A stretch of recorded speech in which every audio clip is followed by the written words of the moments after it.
Hi everyone, it's good to see you again. Today I would like to talk about the boy child. The core question for me is, what about the boy child? As I'm speaking to you, I'm speaking from Namibia, as you would guess, in my office. It's cold in this country, I can tell you that. However, it even gets colder when we think about the fact that we might be leaving a certain gender behind.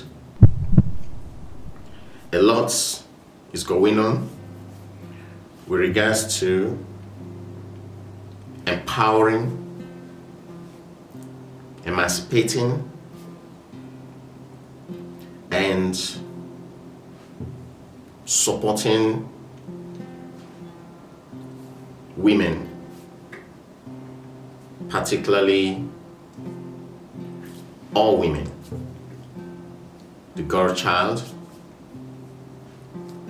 the teenage girl, the adult girl, the middle-aged woman, and the woman.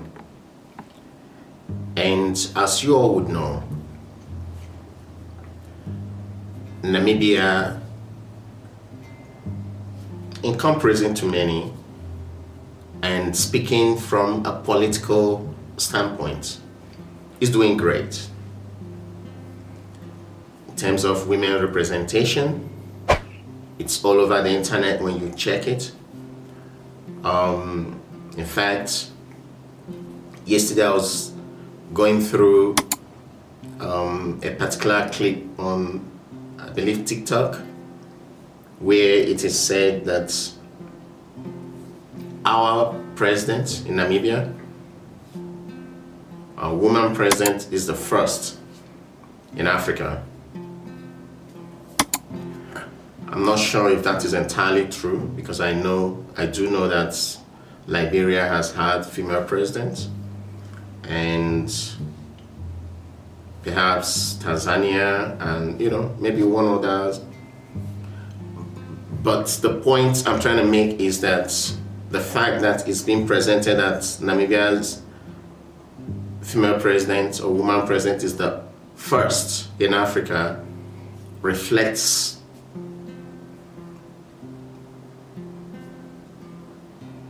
that there is a certain fixation on Namibia when it comes to women's empowerment. The parliament has got quite a lot of women. In fact, it is said that the number one, number two, number three, in that order in the country, in terms of power, are women. And it's good news in a world that's been adjudged to be highly patriarchal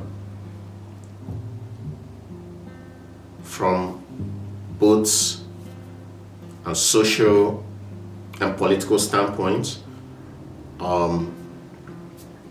We cannot help but be happy that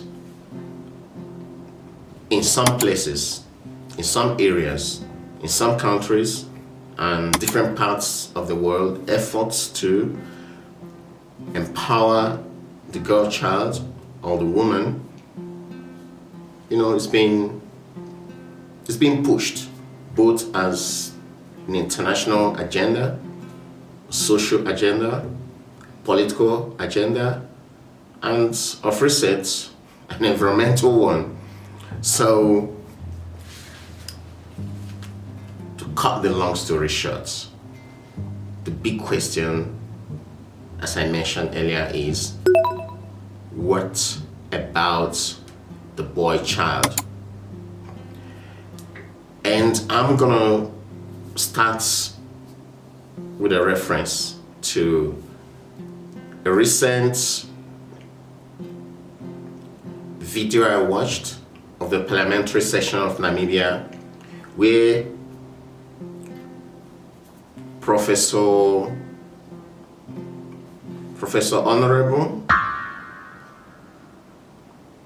Honorable Professor, forgive me, I'm trying to imagine which comes first. But if you allow me, it's someone we know very well, former mayor of Windhoek, and now, I also associate professor at UNAM and currently associate researcher in one of the German universities. But he's well known, to speak up about issues that relate to all of us. And so I'll just keep it short and say Professor Job Amopanda, in a parliamentary session, asked a question as to, I can paraphrase him, but I can't quote him entirely, but it's in the line of why women are not headsmen, in Namibia. But no one is talking about women. Why don't you have women in headmen in your same policy? Women as no, she said women in parliament. So all these conversations, as uncomfortable as it is, because we know very well when people are talking about women, they are not talking about necessarily my aunties who's unemployed and unemployable and disabled at the village. They are talking about perfumed women, the one that must go to the honorable member, that my one time is not a done. stereotyping of females Perfumed women is a in a manner characterization. that is unacceptable. It's unparliamentary. No, we must have this conversation. Honorable member, The gist of it, Speaker. I rule that one out, honorable member. You can not continue to characterize women as perfumed women. Speaker, I'm explaining as uncomfortable as it is. I heard you, but I have come What to the it means. conclusion. You didn't ask me what it means. No, What it it's means. not. You explained it, Perfumed but women it's means corporate. unacceptable. It's Corporate unacceptable bladders. to characterize women in that way. Okay, Speaker. Yeah. The problem that we have of women. So those women fighting for position to be CEO, to be minister, to be president, and they are not concerned about our women there in the informal settlement who have been chased by city police there. It's all about becoming CEOs and becoming ministers. These things of, no, we can't have a situation, women must not hijack Honorable, the gender agenda. So we must talk about also, we are tired of Point of order. women. Point of order, honorable member. Point of order. Who is making the point of order? No one. And in the process, I noticed that he was shut down. Obviously, at some point, he made comments like referring to the women who are not in the village and the ones that are in the parliament, the regular women in the city and all that, as perfumed women, and they shut him down. You would see that there was a little bit of satire in that in that particular issue about how it is raised. But I do know, or I believe, that even as it's been presented, there's always a reason. Obviously, Professor Job Amopanda brought it up for a reason. The way it was presented might have led to him being shut down, and but at least you would see that the speaker needed him to be called to order because of the words used. But that left me, after watching that, I felt motivated to actually ask, what about the boy child? I have an experience. I arrived in Namibia specifically on the 21st of October 2021. And when I arrived as a lecturer here at NUST, the first assignment I got was to supervise 11 theses. Here we'll call it mini thesis. But for those who are watching from outside Namibia or Southern Africa, the mini thesis is just a terminology we use for the thesis done by the undergraduates, the bachelor's honors students. So I had 11 of them. And when I finished the process of supervision and grading, the first 5, on the top of best, first, second, third, fourth, fifth best, were girls in class. And I went to my then HOD and asked, well, the ladies are doing really great, but what about the guys? Is there anything particular? And I hope you understand, I come from Nigeria, and I also taught in Germany, and in my experience in being a student in Nigeria, in other places, and then teaching in Germany, is that I also taught in Nigeria, by the way, at Niger State Polytechnic as part of my youth service. Well, my experience being that you always get the best in class to be a guy, followed by a lady, followed by a guy, followed by a lady, or the best is a lady, followed by a guy, followed by a lady, followed by a guy, so the ladies, you always would get top, female students, and you also get top male students. They alternate. But to have a stream of, female students, 1, 2, 3, 4, 5, without a guy coming up was a little strange to me. Because, and when I say that, I do not mean that it's not something that shouldn't happen. What I mean is that it gave me the impression that the guys aren't being very competitive. So that was my first year. My second year, I supervised students. It was similar. 1, 2, 3, top before the guy. Remember, I'm talking about supervision of thesis. I'm not speaking about overall, score in class.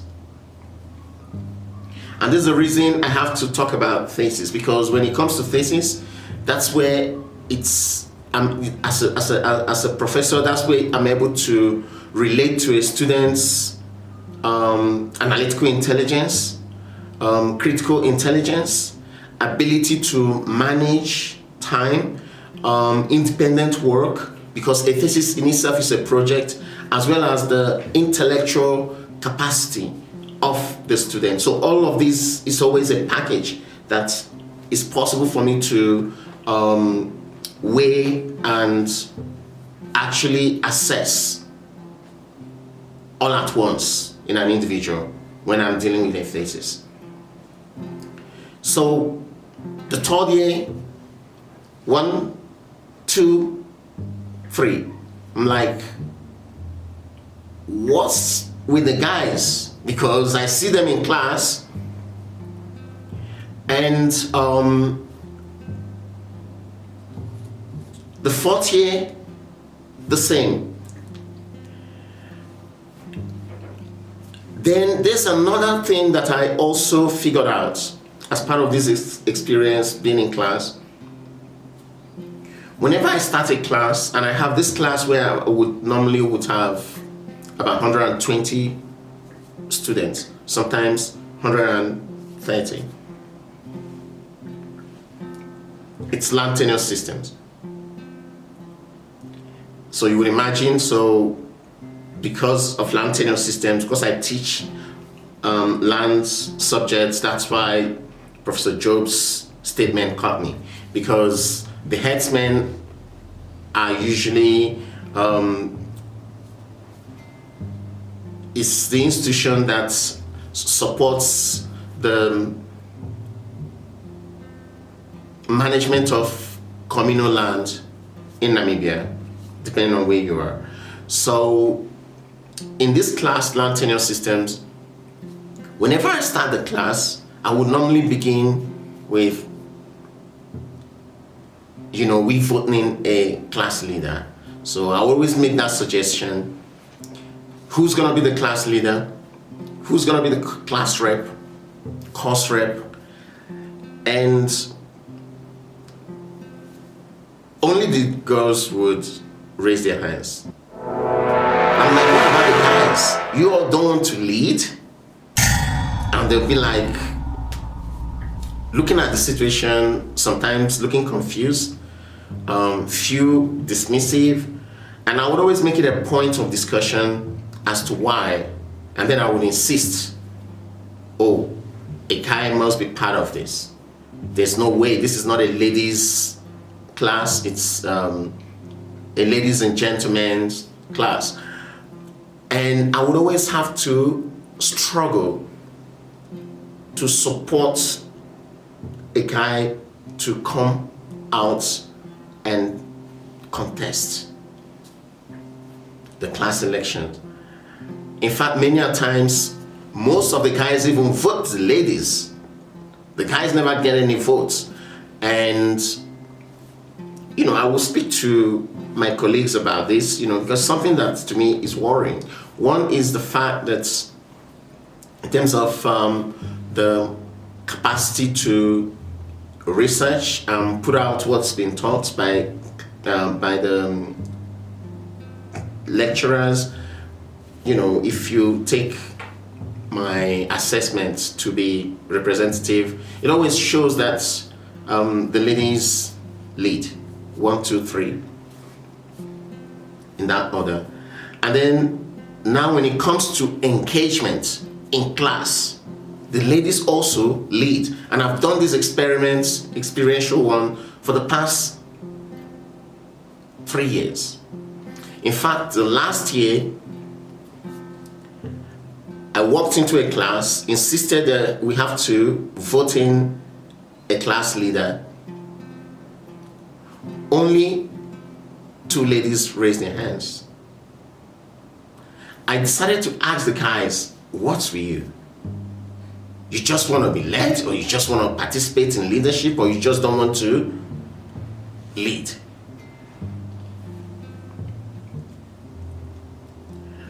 And again, it was a little dismissive from them. So, sometime, maybe 2 years ago, I can't say for sure, there was a concern also raised by the Ministry of Education on the development of the boy child. So that was quite interesting, and I'm still speaking about Namibia. And at least that gave me the impression that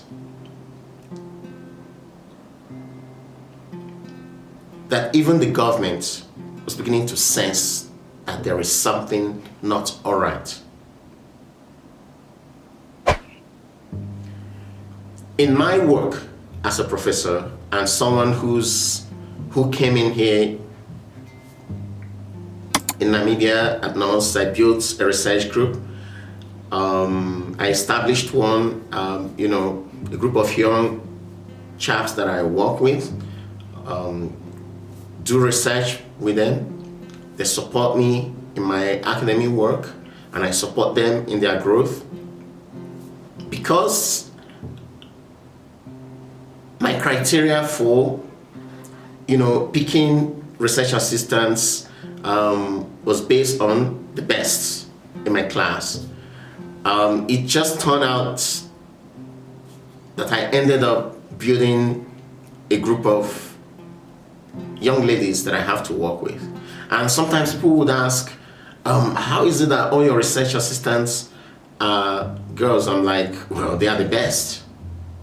And if I have to pick from the best, that's what it's turned out to. In fact, at some point, I had to actually have a meeting with them to say, look, we need to make room for a guy because there's a need to have one. That's how we had to, we're able to bring in one or two, if you like, apart from those who are my colleagues. I'm talking about research assistants. Because if we're ever, based on the available data that I had and the experience that I had, if we're ever to just do it always on merit of who's the best in class, at least in my mini thesis, it would have turned out that there'll be no chance for a guy. Now, do not get me wrong. I am not in any way saying that the guys are not smart. So when I say on the ranking of 1 to 5 that is dominated by women, that does not in any way imply that the number 6, who turns out to be a guy, isn't a smart one. It's just that sometimes the difference between these marks are 1.2, 2.3, 5.3, but it just happens that the ladies tend to turn out to be the best. And another experience I can give you is that many a times the group of people in my class that I have to actually push so hard for them to finish their studies tend to be the guys. For instance, and I had this experience twice in my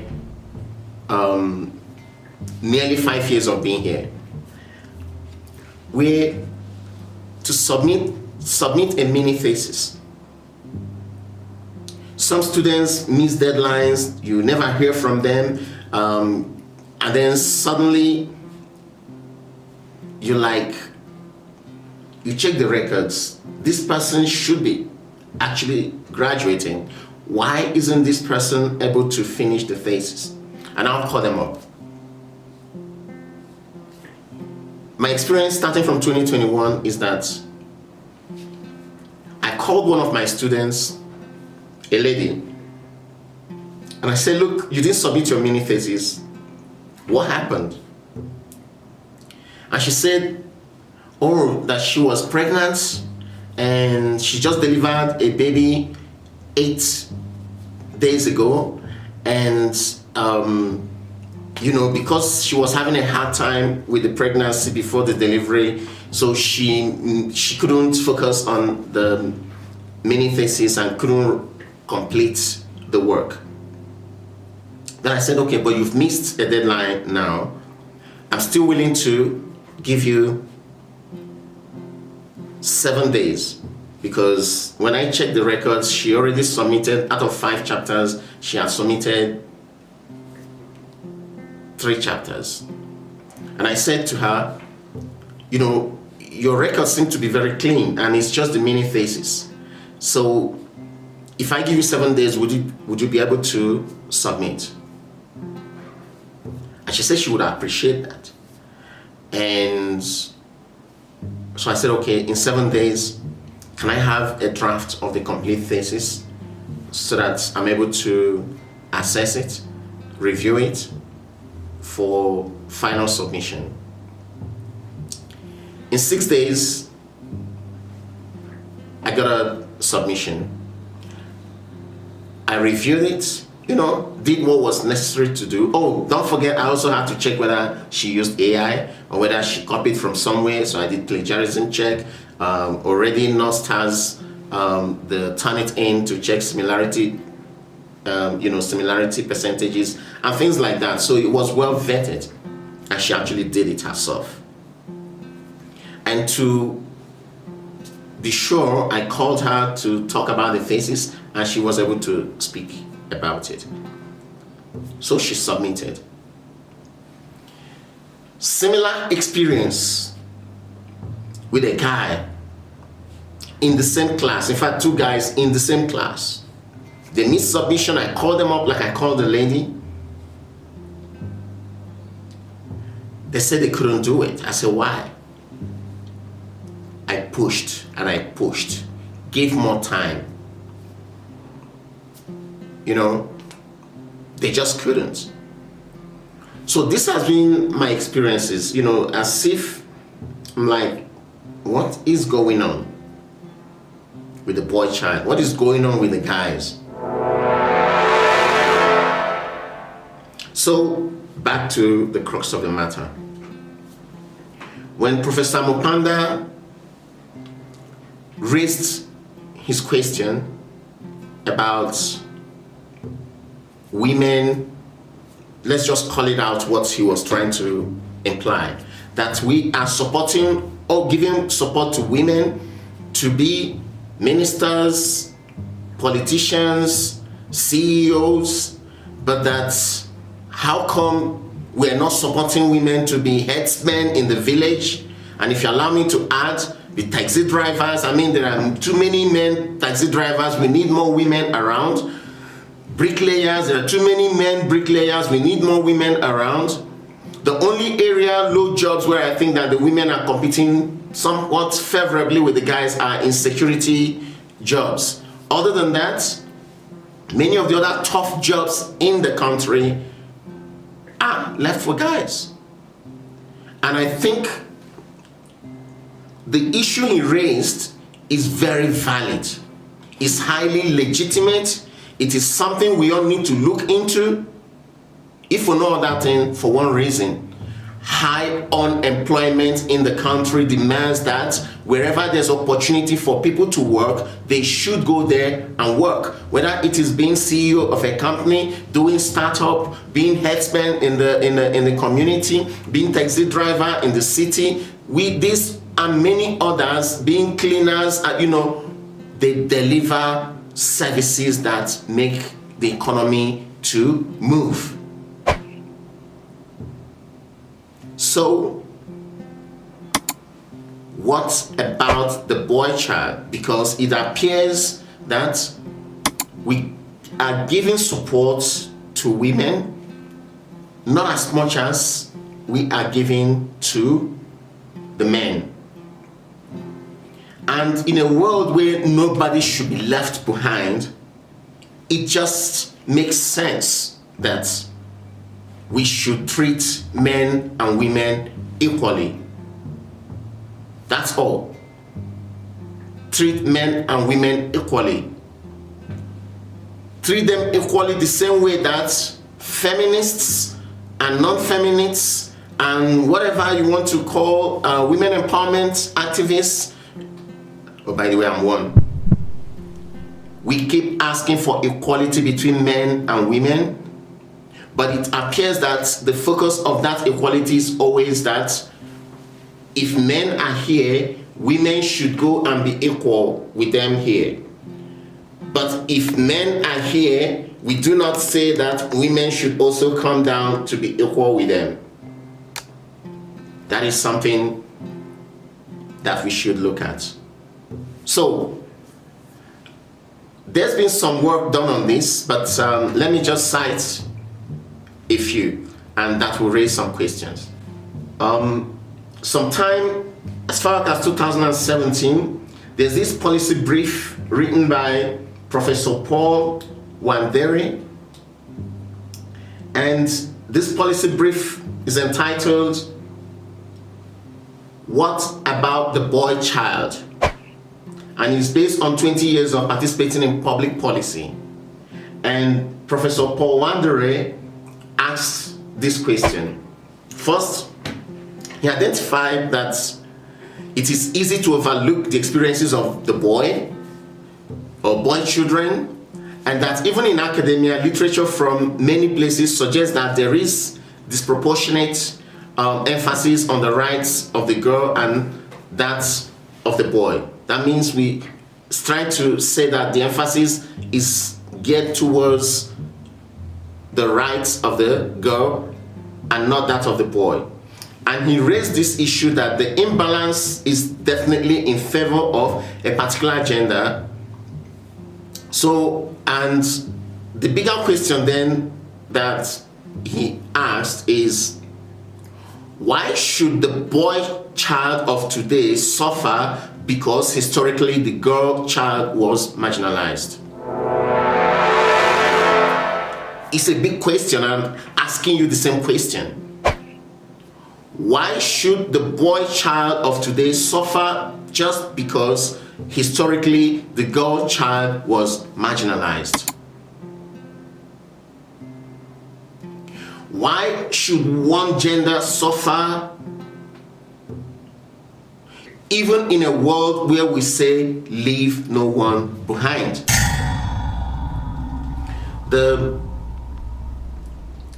In the North and South divide, geopolitical divide, the South is saying do not leave us behind.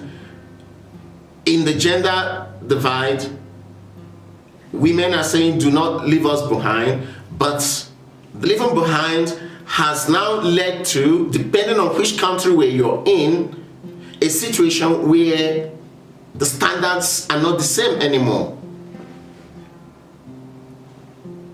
The standards are not the same anymore. Speaking from the experience that I have observed and lived in Namibia, and I need someone to correct me.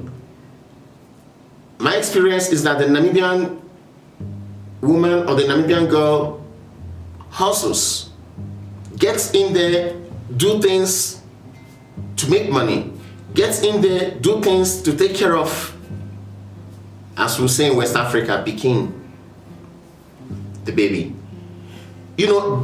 What I'm trying to say is that there's an issue of activity, doing things to survive.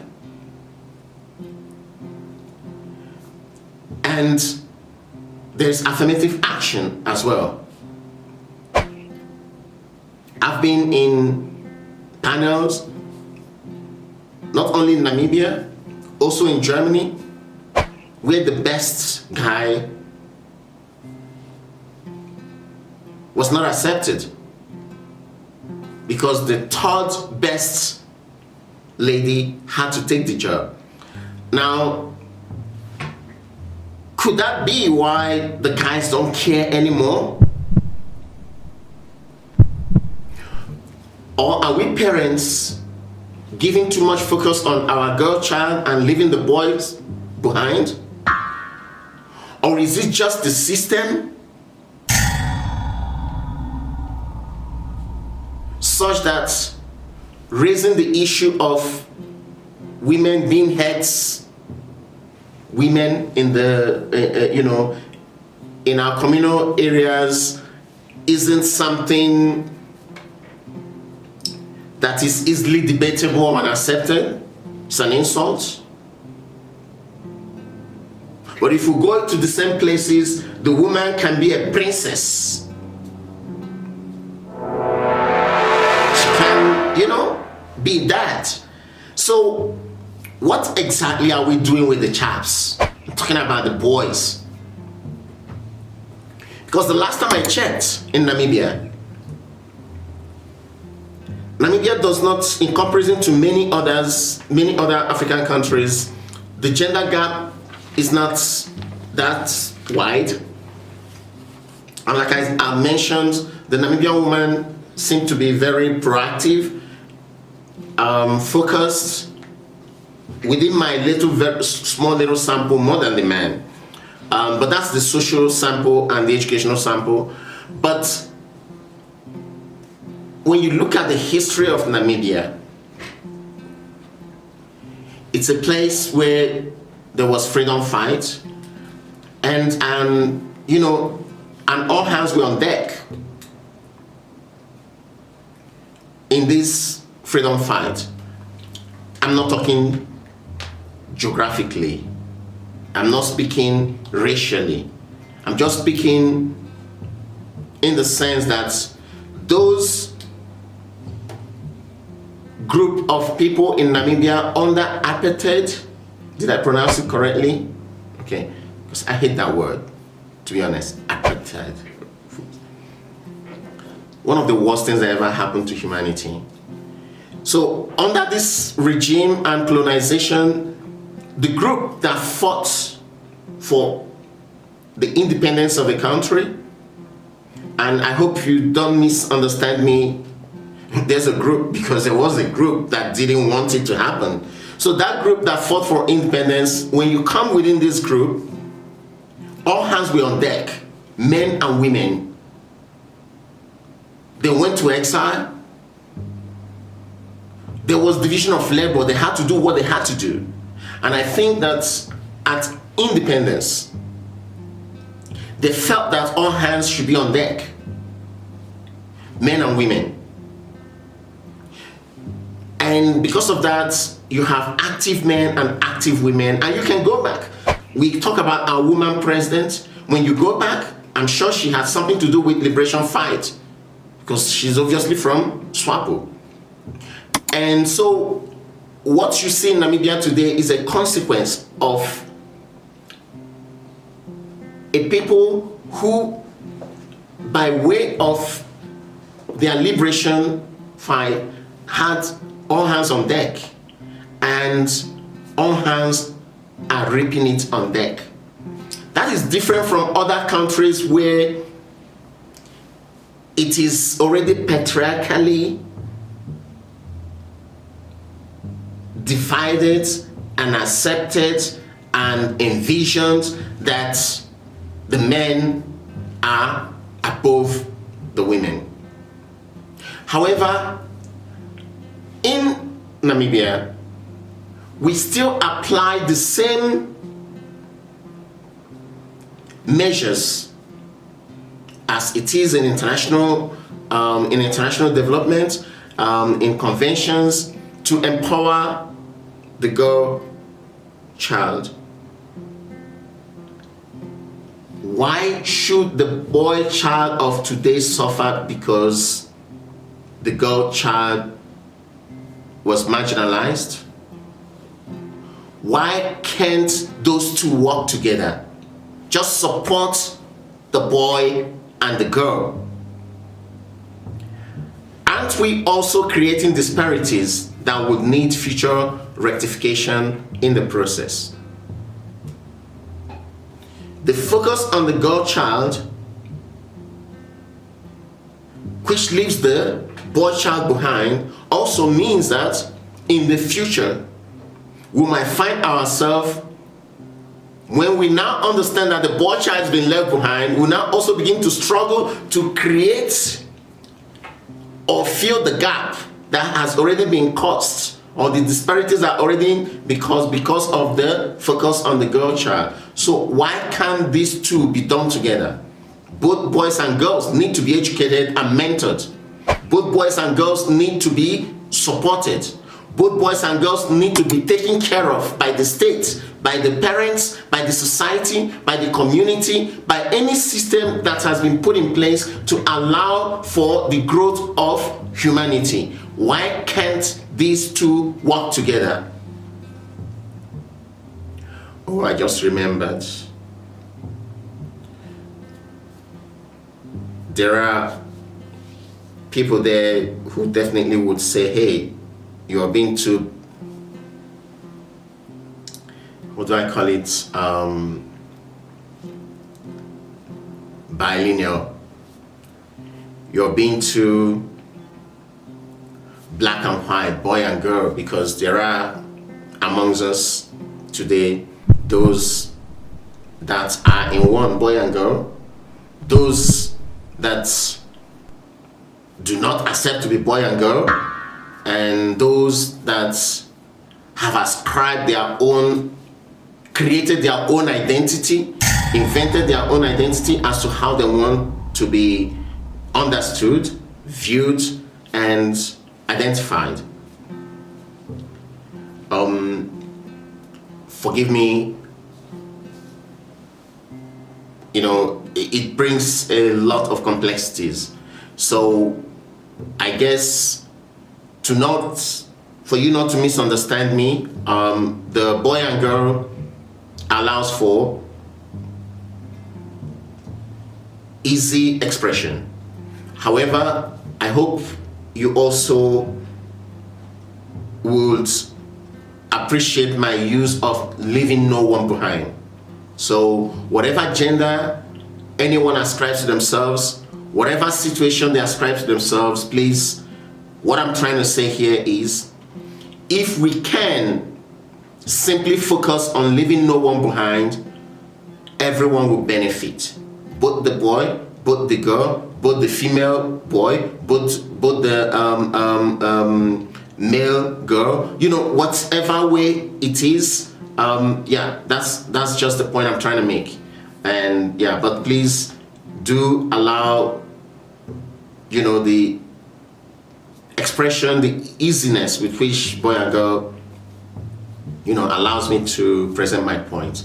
But the core message is, if we can focus on leaving no one behind, everyone would benefit, boy, girl, or any other genders. I know that we are highly gendered in today's world.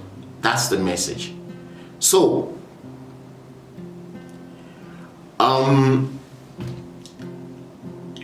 please, I would actually encourage you to go read this small piece that I told you about, that is written by Professor Paul Wandere, November 2017. What about the boy child?